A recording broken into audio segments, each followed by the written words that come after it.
How's it going, everyone? Welcome back to your weekly gaming podcast, Critically Incorrect. I'm your host, Brandon, or online here today with Charlie, if you wanted to say hi. Hello.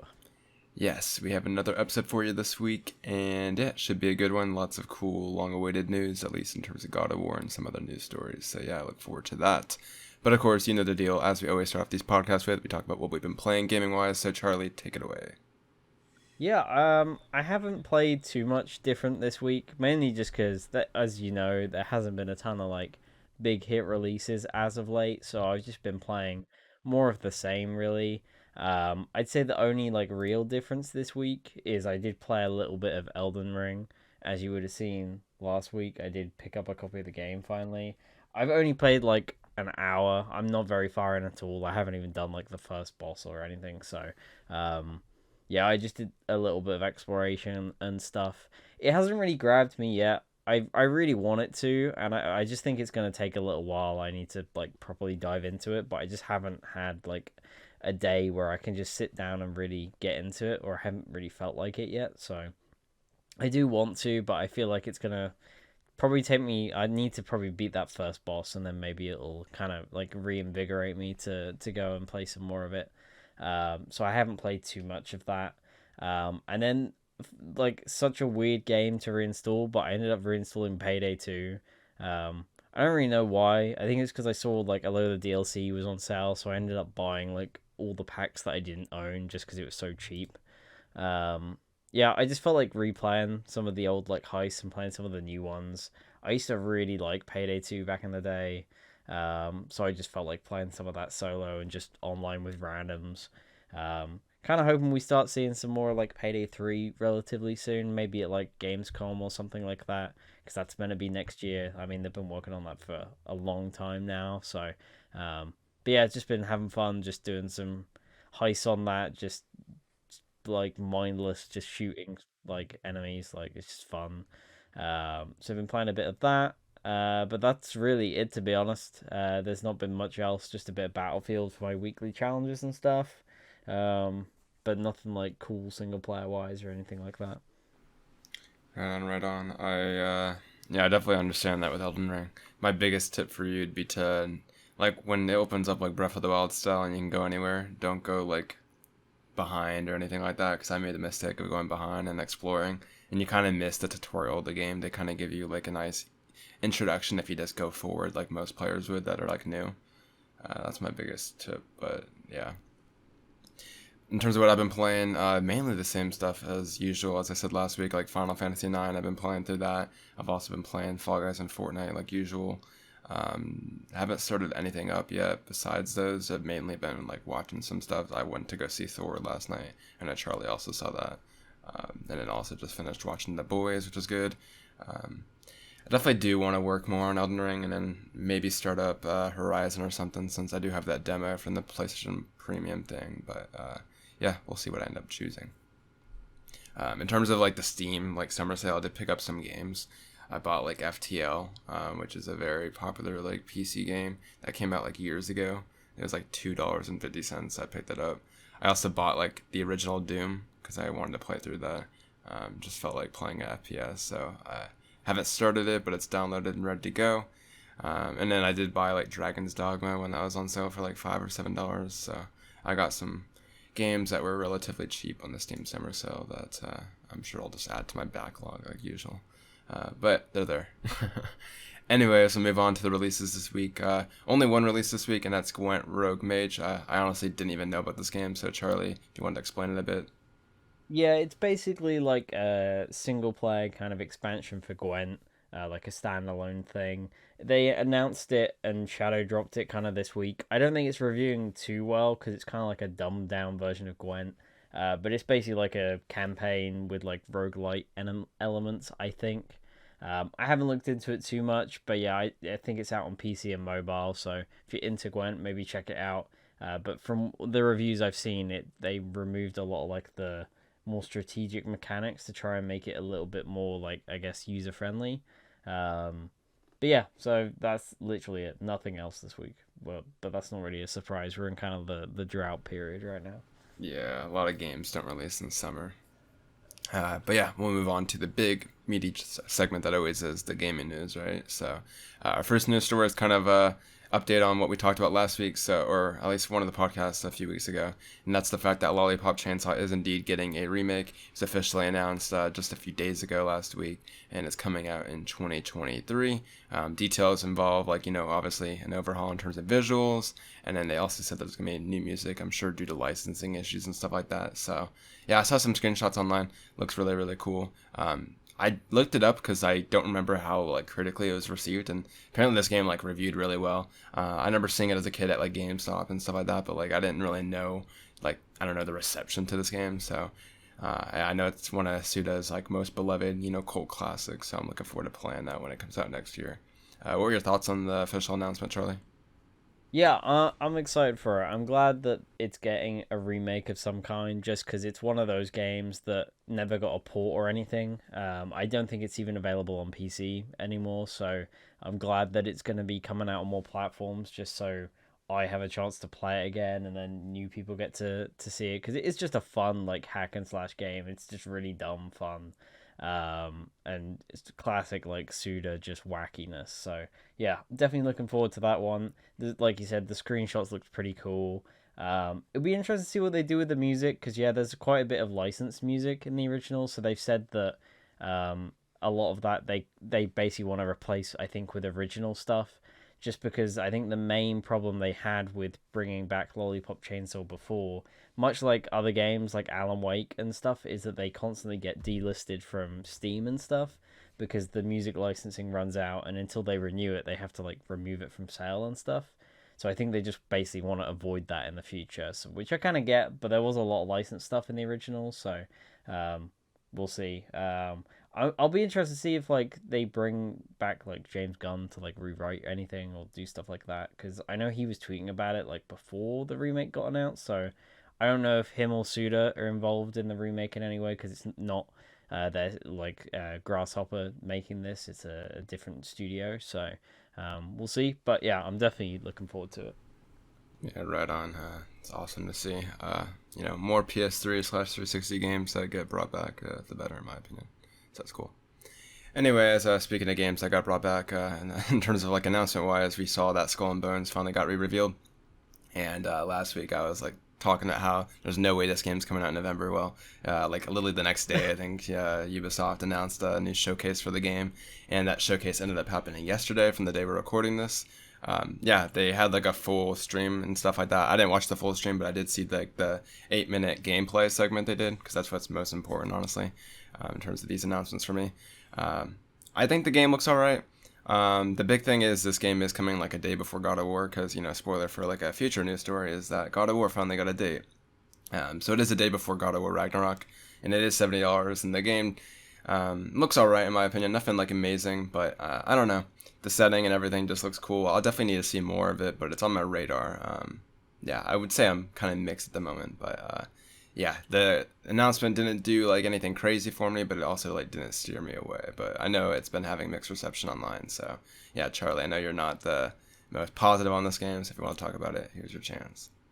Yeah, I really wanted to be kind of wowed by the game, but I just didn't get that at all.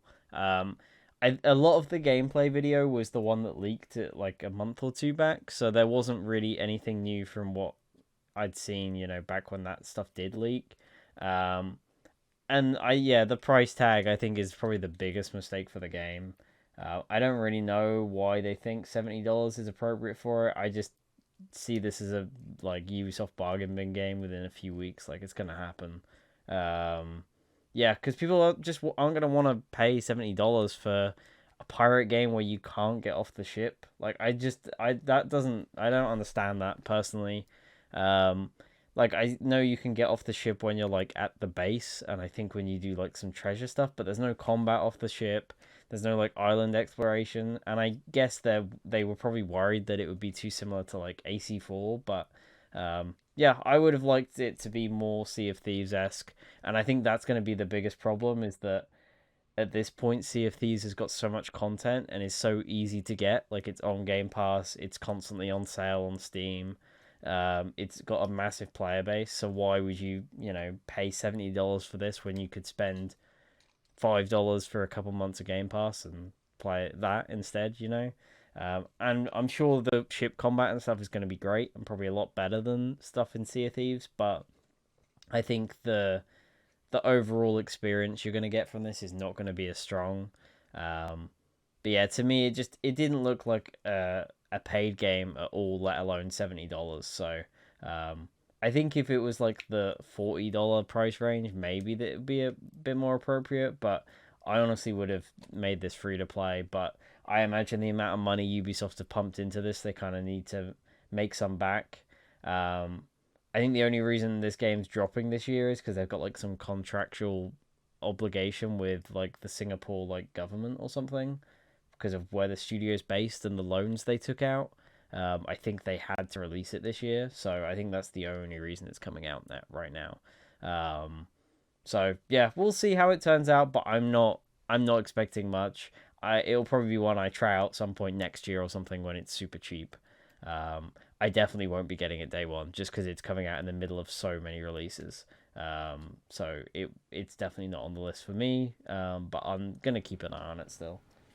That's interesting because I was gonna say that I would figure this game would be delayed now that they know that God of War is for sure November 9th. But if they're forced to release it this year, then like the soonest, like the latest they could delay it would be like what, early December. Um, Yeah. yeah, it sucks. It's a right comparison that compared to Sea of Thieves, which is arguably way more free in terms of what you can do in that game. Makes me just want to go back to that honestly. But yeah, it'll be interesting. I definitely think the only like advantages really they have in terms of it is obviously the ship combat because it's obviously based off the AC4 ship combat that was really liked by a lot of people. Um, and yeah, besides that, I'm struggling to think of like a lot of things that they do differently here. It's a very different experience. It feels like a lot of the gameplay doesn't personally interest me in terms of like resource gathering, just like going next to an island. I'd feel like I'm locked in. Um, yeah, I'm probably just gonna wait for reviews and see how it all shapes out. Because on paper it sounds really cool, but for a $70 experience where like you're really tied to the ship, that ship combat better be good then. So yeah, we'll see. We'll see. I can't wait to Anyways, chop down trees with my ship because yeah, that just looked so good. Being the, parked up next to an island and the and then just seeing tree them just magically disappear. gets chopped down. That was I if it like looked it. like a mobile kind of like mechanic thing. I was Yeah, like, that doesn't exactly. look Where the you just tap best. on the screen and you get resources. Yeah, that was interesting to say the least. We'll see how this further develops. And speaking of Ubisoft, they finally announced that they're doing a forward event again, this time for September 10th. So yeah, good 2 months away. Did they announce like what kind of games are showing off? I don't think they did, but maybe I'm wrong. No, I imagine the main one's going to be Avatar. I think that is rumored to also be coming out in November. Um, that I think Tom Henderson was saying he's heard that it's meant to be launching around the same time as the film. So, which makes sense, right? Like, there's a lot of hype around that film, so you want to get this game out because you're going to capitalize off that.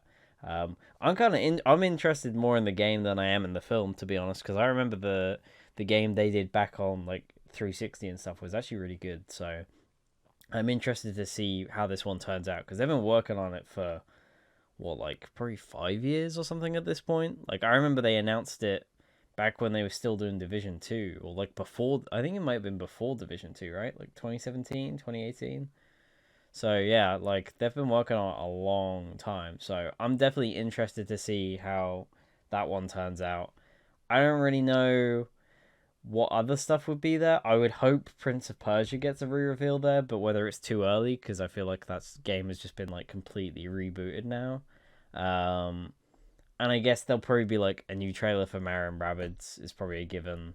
Um, and probably that new like small scale Assassin's Creed game that's been rumored that's coming out like beginning of next year. I think was the rumor where you play as the guy from Valhalla, like Basim or something, like the assassin dude in that. Which because yeah, apparently they've kind of made that to appease the fans that realize they're straying away from more of the Assassin's gameplay, that they're doing like this smaller scale game before the massive like live service Infinity game or whatever the hell it's called. Oh, I Um, forgot about that.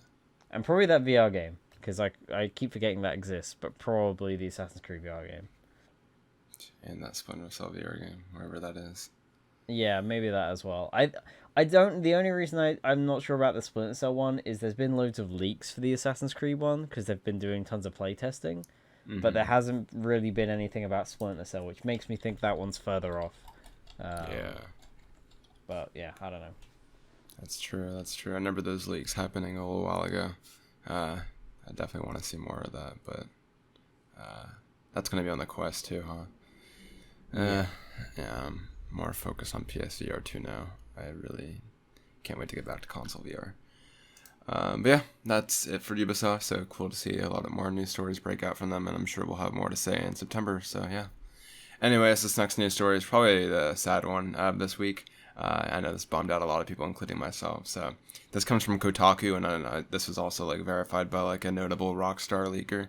Um, but yeah, anyways, the news story here is that after the reception of the GTA trilogy remaster that happened last November it would have been by now, Rockstar has essentially shelved a GTA 4 and Red Dead Redemption remake that was obviously in development apparently, instead to focus on GTA 6.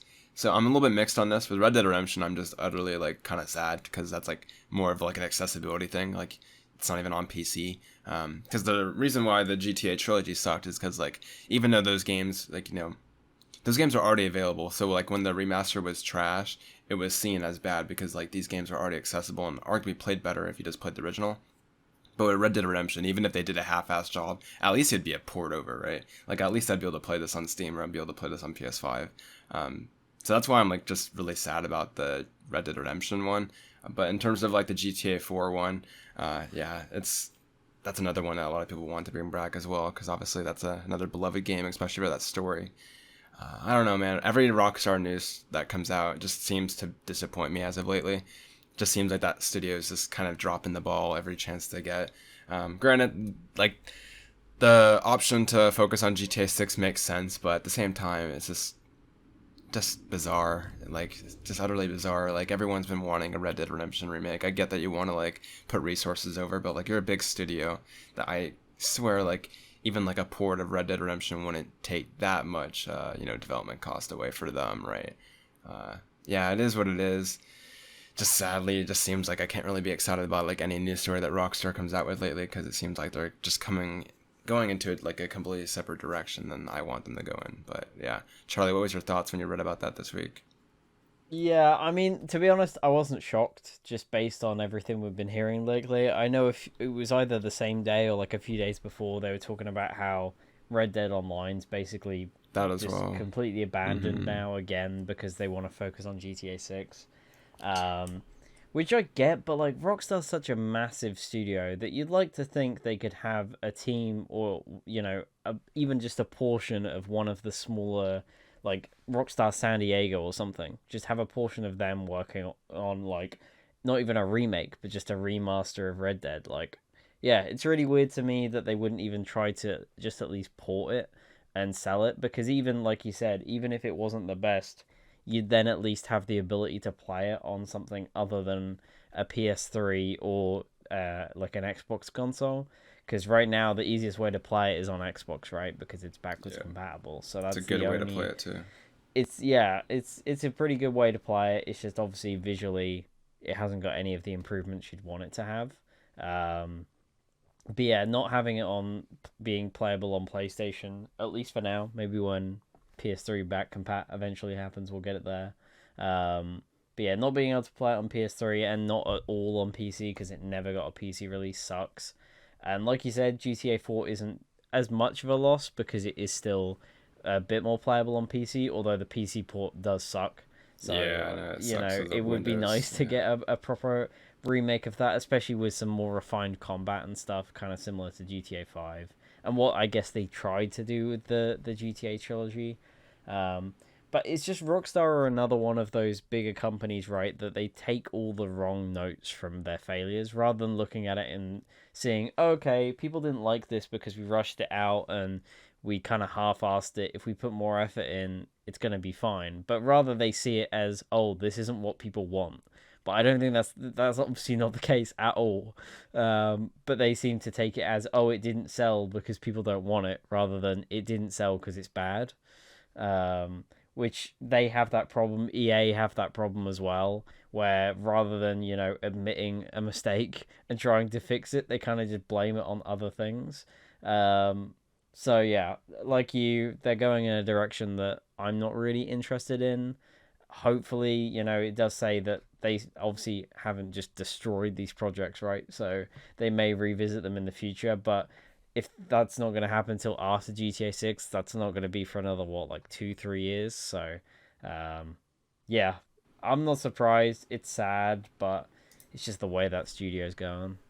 Yeah, to just add on that, it's just like as you mentioned, the Red Dead Online thing was so stupid because they're just like the way they worded it was so sly. They're like, oh, we want to like change the way that we're going to be continuing supporting Red Dead Online instead of having like these big, large updates like you'd expect. We're just going to do these small like new missions slash seasonal things.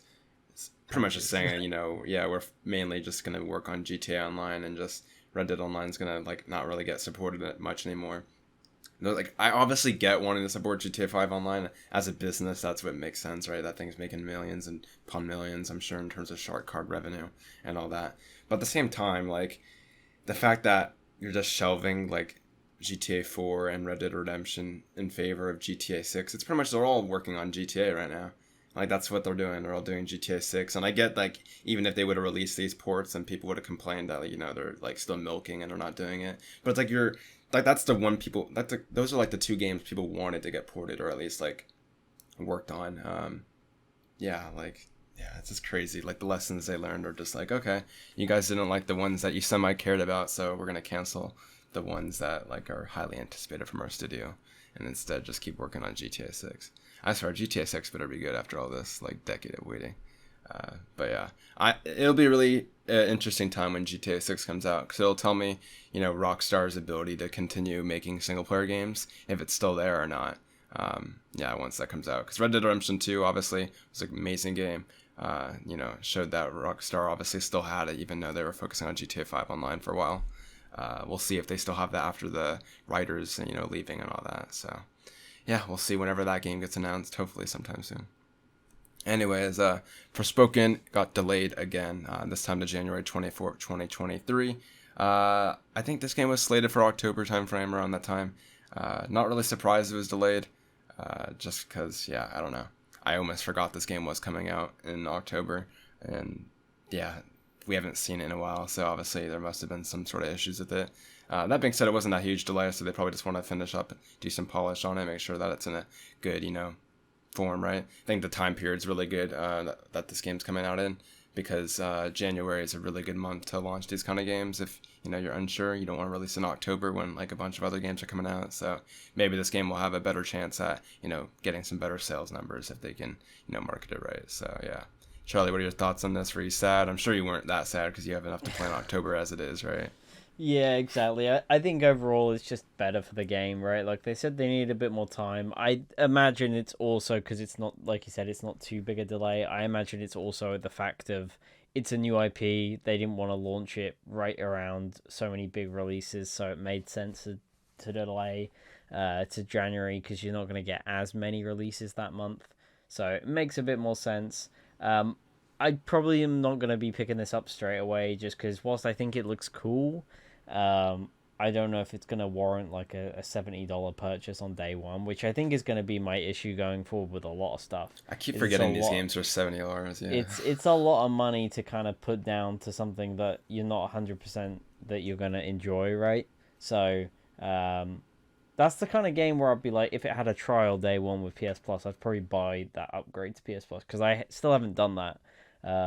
Just because for me it hasn't been worth it yet because a lot of those games you get with like extra and premium and stuff I own, so there's just not any point me doing it, right?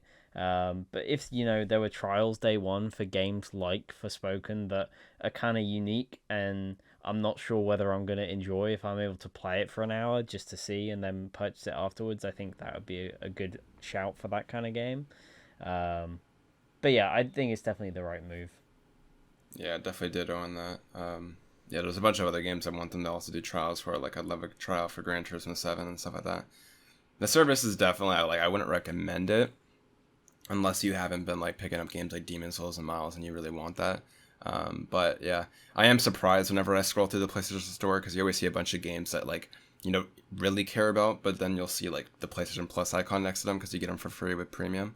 So it's nice from that aspect. And I'm playing Final Fantasy IX because it is on premium, but uh, yeah, I definitely wouldn't say I'm on the recommendation stage for that yet, but hopefully the service is just in its early stages and they, add value to it like Game Pass did. It didn't start off amazing, but over time they got some really good deals, so we'll see.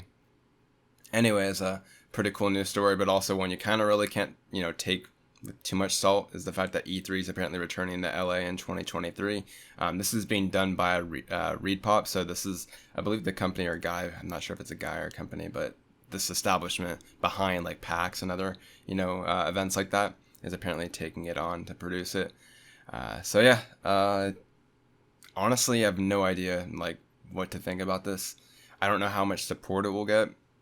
It's only on like the production side of the event, so I'm sure like obviously the ESA is still the one behind E3 and stuff like that.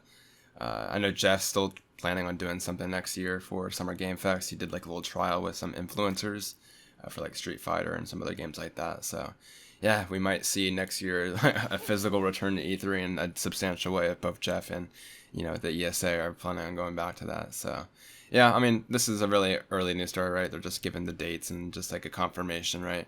We'll have to see what their plans include and how much support they get from publishers because obviously the gaming landscape looks a lot different now with like Sony and Nintendo and stuff like that all doing like digital showcases. So it's gonna entirely just depend on how much support they get. So yeah, what are your thoughts on this, Charlie? Are you optimistic about this, or do you think this is gonna be a dud?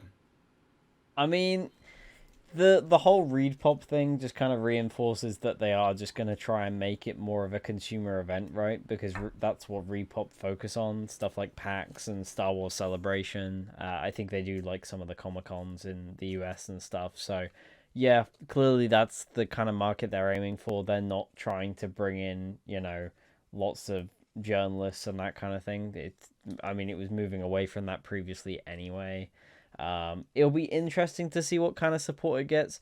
I think personally it would be hella funny because there are two main halls in the LA Convention Center, right?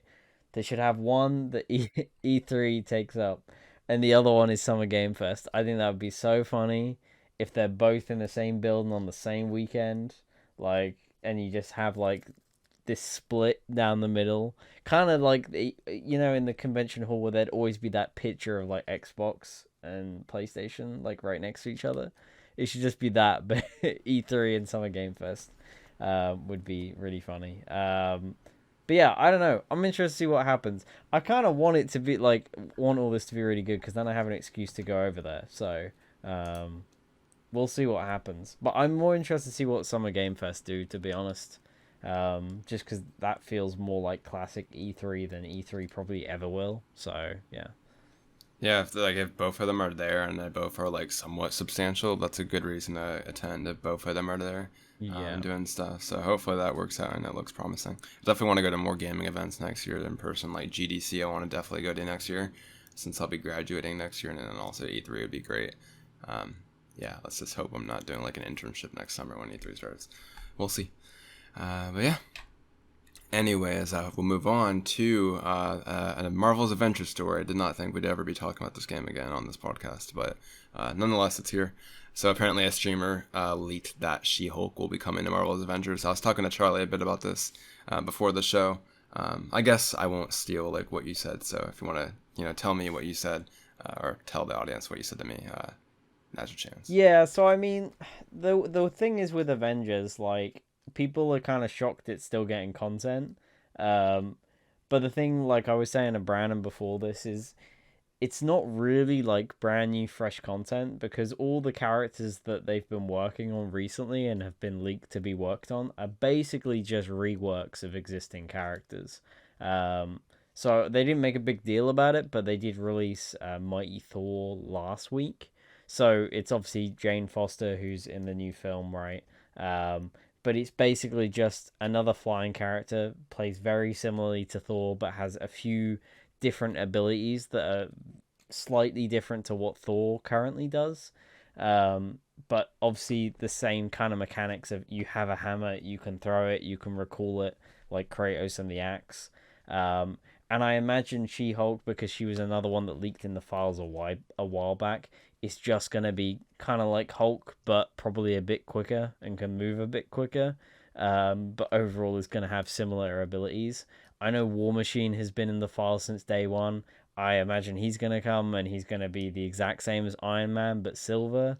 So yeah, I get why they do it because I imagine it's a very small team working on Avengers these days, and those kind of characters are a lot easier to work on because whilst they have to make new assets and get voice actors and stuff, they don't have to make new levels or anything like that. They can just ship an update and reuse some animations and abilities and that kind of thing.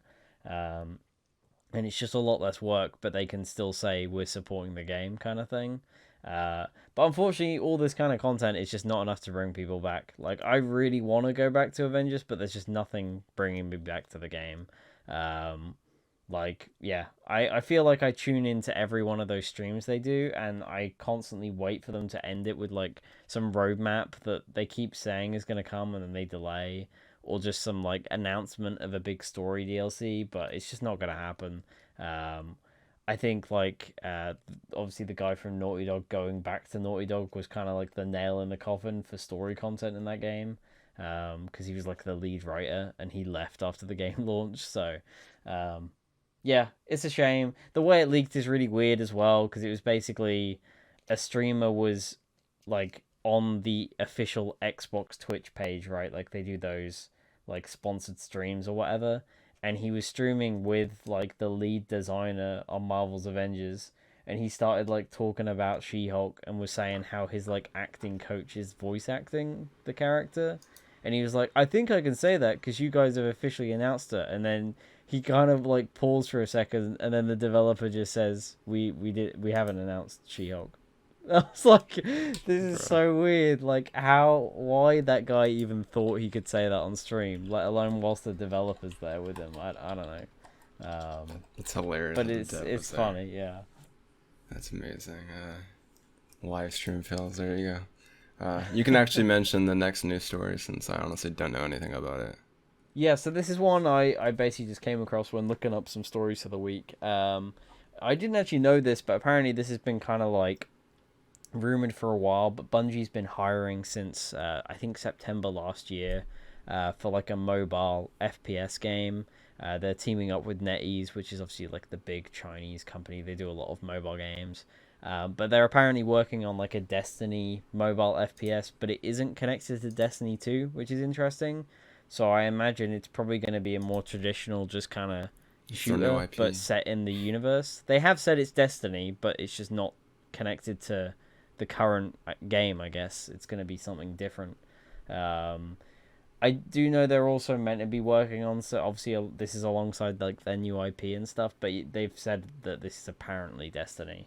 But they've been ramping up a lot of hires and stuff. And I know the article from IGN was saying that it's possibly that they're gearing up for some kind of reveal for this soon because it's been in development for a while.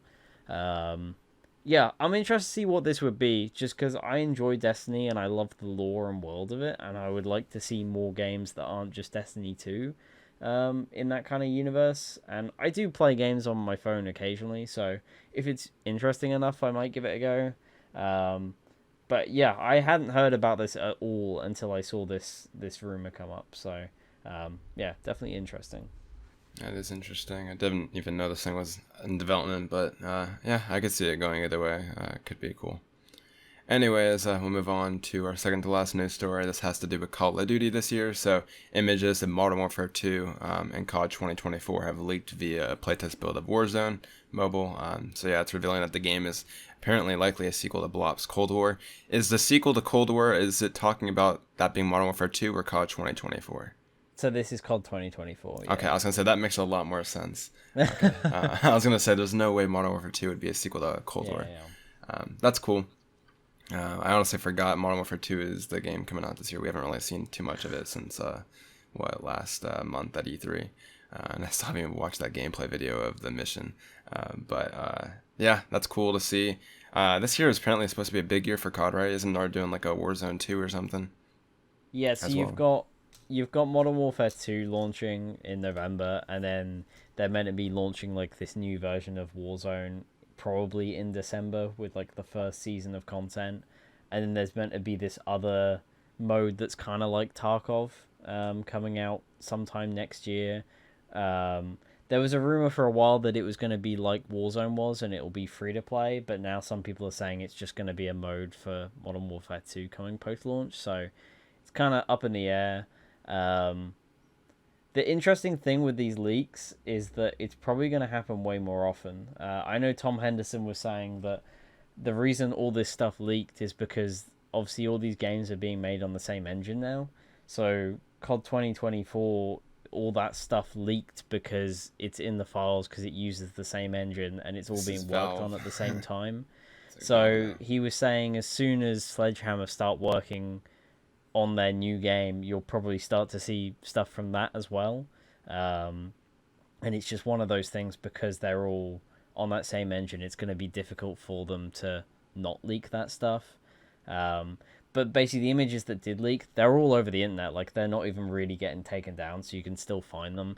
They're basically like loading screen images. So before you go into like a multiplayer map, so for the stuff for Treyarch's new COD, basically people kind of figured out it's probably a sequel to Black Ops purely because it had like vehicles from the 90s, so it looks like it's going to be like Gulf War, so it would be after Cold War, which would make a lot of sense. um, I know Tom Henderson was saying that it's also going to have some futuristic stuff in it, so I don't know if they're going to do like a Black Ops 2 thing and have it kind of be set in the future but also have flashbacks and stuff, which would be interesting because I personally would like to see them do a futuristic COD game again because it's been a few years and I did enjoy those back in the day. So it'd be nice to see one of those again. But yeah, I'm interested to see how all this stuff turns out. It is weird that it is so easy to like have all this stuff leak and that Activision don't seem to care that much now, which is kind of weird. Um, but still cool to see. They're too busy with their lawsuits to care. No, I'm kidding. Uh, that's interesting. That's probably gonna happen a lot more, as you said, with the same engine. Yeah, that's cool to see though.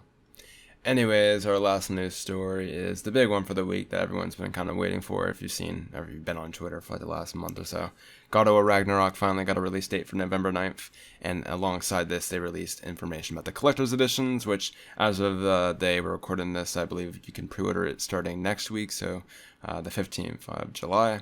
Yeah, they just announced this via like a tweet and then like an Instagram post, and it linked to like a PlayStation blog post that essentially just had information on like the launch edition, digital deluxe, collectors, like the whole suite of stuff.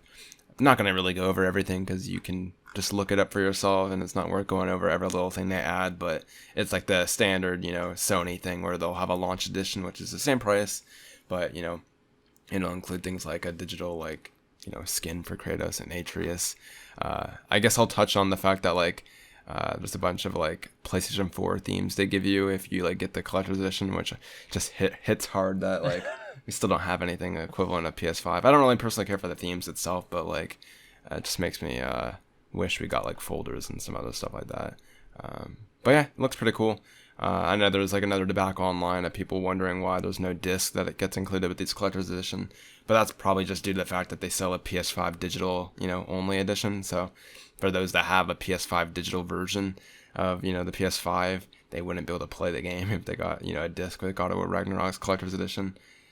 You could make the case that obviously if you're buying a collector's edition, you probably care about that physical media, so you wouldn't own a digital PS5, but Sony probably doesn't care and they just want to save money, and it also just probably is the safest way to do things. So yeah, pretty cool. I know there's a big debate online of like how people are disappointed that they're just doing these like tweet announcements and stuff like that, and it's not really like quote unquote hype. I think the numbers speak for themselves when you see how many like likes and on Instagram and Twitter they had. Sony doesn't really even need to do a state of play. They could just drop this information whenever they want. They're like kind of up there with like Rockstar almost in a way now. God of War Ragnarok. I would have loved to see gameplay alongside this announcement, but they're probably just still polishing up something for either like a September showcase or something else coming here in the summer. So I'm sure gameplay is coming soon. But yeah, Charlie, what were your thoughts on this announcement? Yeah, it was a bit weird, just kind of how they dropped it. Although it did line up with everything we heard last week. With that, it was meant to happen last week, and they kind of delayed it mainly due to what was happening in the US and stuff last week, right? Yeah. So that seemed to be why they delayed it. And that it was all just kind of ready to go, and they just had to press go whenever they wanted to. Um, but yeah, no, I'm glad that we finally got confirmation it's coming out this year. It sucks that we had all the kind of like horribleness on Twitter and online to get to that point. Oh yeah. Um, but I'm glad we got a release date. I really like the look of the collector's edition. It wasn't something I was planning to pick up, mainly because I mean you'll be able to see it behind me, but I got the one for God of War, and I didn't really want to get another statue of Kratos and Atreus because I assumed that's what it would be. Um, but I can tell that that is exactly what whoever designed this thought, because they were like, no one's gonna want to buy it if they bought the last one because they'll just get another statue. So we need to just put something different in. I know we'll just have a replica of the hammer, and I was like, yeah, that works because it's not the same. So sure, I'll buy it. And the steel book like matches the one from the last collector's edition, which I really like. Just a small detail, but the design is the exact same, but it's got a different logo. So instead of having like the like classic God of War logo, it's got like I guess one of the new like characters' emblems or something. So if you have it on the shelf, it's gonna match, which is a small detail that I appreciate. Um, I'm one of those people that's kind of like I wish it was a disc, but I get it. They did the same thing with Horizon. Um, it makes sense why they do that, because sure they could do a copy of it with a disc and with a code, but that would just really affect production because you'd have to make two different versions of the exact same thing, but one with a disc and one with a code. So it's just easier to have all codes, which is annoying because I would like to have the disc, but I'd rather have the collector's edition and just have a code than not at all. So I am gonna try and pick it up next week. Although the fact that they've told people when it's going up and at what time worries me that scalpers are gonna try and pick all these up, and the fact that it got so many views on that video does worry me a lot, that I won't be able to get 1 million. it. But it'll probably depend on the price, because I feel like a lot of collector's editions recently have been very pricey, and it's given me a chance to actually like get a pre-order. Like for instance, the Gotham Knights one. I don't know if I'm gonna get it, but I put a deposit down just so that I have the option if I want to nearer the time, because you can't pre-order that anymore. It like sold out within a few days. So I'll at least be like putting down a pre-order if I can, and it'll probably be the one I keep out of the two if I can. So but yeah, very much looking forward to the game. I do hope we get a state of play at some point, and I'm sure we will. But when we get it now, I don't really know, because the main bit of information people wanted, they've got now. So it's just the wait now, right? Yeah, exactly. That's awesome though. In terms of what I'll be picking up, I honestly don't know. I've kind of lost the appeal for like collector's editions since, after having like a few statues, I'm kind of just like annoyed by the space they take up, and I have Yeah. like currently like my Ellie statue just in my closet, so I don't even see it right now. Just because obviously I'm in college and like moving and stuff a lot, is just annoying to have to do that. So I don't know. Maybe I'll just wait until I buy a house in like 20 years. No, I'm kidding. But yeah, I don't know. The digital deluxe looks cool. I do like how they give you like a Mjolnir replica. That's pretty sick. But like, what am I gonna do with that in my house? Hey, you don't have to tell anyone, but you just stand in the mirror and you swing it around. That's what it's there for. Yes, that's amazing. But yeah, that's cool. Also dropped like a CG trailer, which looked interesting. Just more building off of the world and stuff. So that's cool. I'm not like at a ridiculously like hype level for this game. Like God of War, I loved the first one, the 2018 version, obviously. I did have some faults with it, like with some of the backtracking and stuff. But like ultimately, like I really like the game a lot, and I'm like really looking forward to Ragnarok. But at the same time, I'm also just like I kind of know what to expect with Ragnarok, so I'm hoping they surprise me in different ways. At least with the story, I feel like that's probably going to be the area where they can, just because I expect the gameplay to be somewhat similar to the first one. But yeah, let's hope that they can knock it out of the park. I know that Jason Schreier was saying that he heard this game is like huge, which to me can either be good or bad, depending on Yeah. how much there is to do with it. Because yeah, you can make a case for either way. But I yeah, mean, I'm sure we'll. Yeah, go ahead. you've got to assume it's going to be pretty big because I always imagined it would be a trilogy, right? But they've said this is the last game That in is that true. kind of This is the saga. last one. So I feel like they've got a lot that they've got to cover and a lot that they still have to explain in a single game. So I imagine it's going to be big. I did see someone did some fan art of Kratos fighting Thor and was like, "Oh, this is going to be like the best boss fight ever." And then Corey Barlog was like, it's a boss fight in the game," which makes me think that Thor Bruh. probably isn't like the main thing. It's probably going to be Odin, right? Like Odin for that'll probably sure. be the end of the game because I'm sure they're going to hype it up all with Thor, but if you're going to end this saga, he needs to face Odin at some point. So, um, yeah, I'm super looking forward to it. I know David Jaffe did like a short video where he brought on like one of his mates that used to work at Santa Monica and worked a bit on Ragnarok, and he was saying like how excited he is for people to play it. Like he thinks it's like a much better story than the last one, and that's saying Oh, something because the cool. last one was great. So, Yeah. um, yeah, I'm getting more excited the closer we get to it, and I'm sure we will once we get more trailers. But um, yeah, I am looking forward to it.